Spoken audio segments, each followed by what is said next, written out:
Joining us for legal analysis, Kendall Coffey, former U.S. attorney, and Randy Zellin, a defense attorney and former prosecutor. Kendall, first to you on this. Paul Callan had this to say earlier on CNN about the president speaking out on Manafort. Let's play this. The one thing I would worry about as a prosecutor, if there's somebody on that jury who's a diehard Trump fan, you have the President of the United States yesterday making comments about this deliberating jury. Even if Jeff Sessions said it rather than Donald Trump, if a lawyer said it, it'd be held in contempt of court. Is contempt really an issue here, or is that a deflection, Kendall? Not at all. And look, we're all talking heads talking about the trial, breaking it down, giving predictions and things like that. The system has to assume that the jurors are going to honor their oaths. But nevertheless, if you're Paul Manafort, this is kind of an intriguing development because, let's face it, there's got to be, statistically speaking, 3 or 4 jurors in that group that probably supported Trump.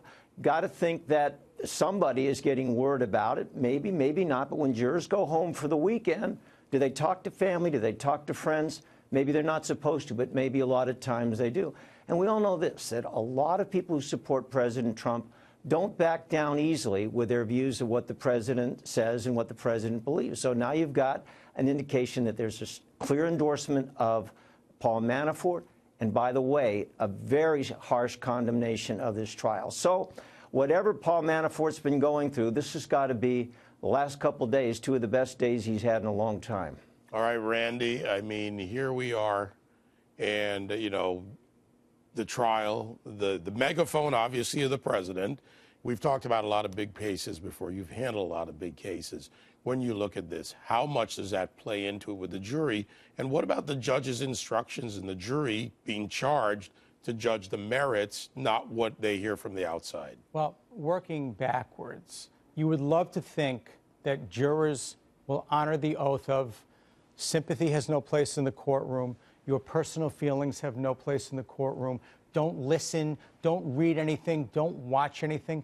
But there's a concept that we've all learned the right way and also the hard way, which is jury nullification, which is where a juror will say, I don't care what the law is. I don't care what the judge tells me. I'm going to vote with my conscience. I'm going to vote with my heart and be damned what the law is. But what is so bizarre here, I mean, this is how everything is politicized, chocolate versus peanut butter. But remember, the executive branch, who sits at the top of the executive branch? The president. Where does the Department of Justice fall?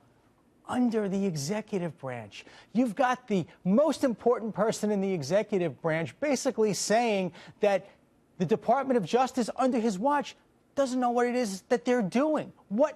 None of this makes any sense.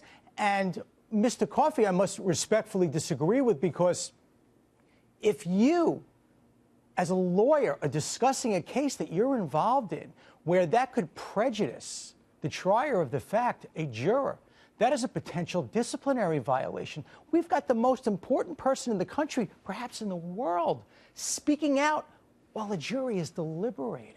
Well, you know, Kendall, as they say in the debate business, when your name's been mentioned, you get to defend your position. So what do you say to Randy? Well, of course the president has a right to speak out about issues of public interest.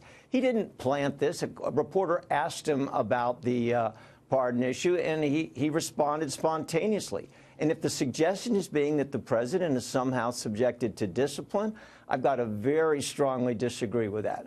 But I think what was going to be fascinating for the trial going forward is this is a very, very tough case for Paul Manafort to win. It would be one of the biggest upsets if he got acquitted on everything since, well, Donald Trump won the election against Hillary Clinton. But what would be a big victory for Manafort and for those who oppose the Mueller investigation would be a hung jury. And so the questions we got yesterday, maybe the impact of President Trump's statements, there could be some things adding up to suggest that there are at least a couple jurors that have some skepticism about the prosecution's case and perhaps a reasonable doubt. Now, it's much too early for Paul Manafort to be getting optimism. We can recall cases such as Arthur Anderson, the accounting giant, such as Scooter Libby, the former chief of staff of Vice President Cheney, where the jury deliberated for 10 days and came back with a guilty verdict. Nevertheless, it isn't a pro-prosecution stampede, and given everything that Paul Manafort is facing in this trial, that might be a small glimmer of hope. All right, so let's bring Senator Chris Murphy, the Connecticut senator, into this. This is what he had to say, and he tweeted this. So I generally choose not to hang on every twist of the Mueller investigation, but if Trump pardons Manafort, after maybe having promised a pardon to get him not to cooperate and gets away with it, then we're in a banana republic we just are. Now, he may not be the president, Randy, but he is a sitting senator.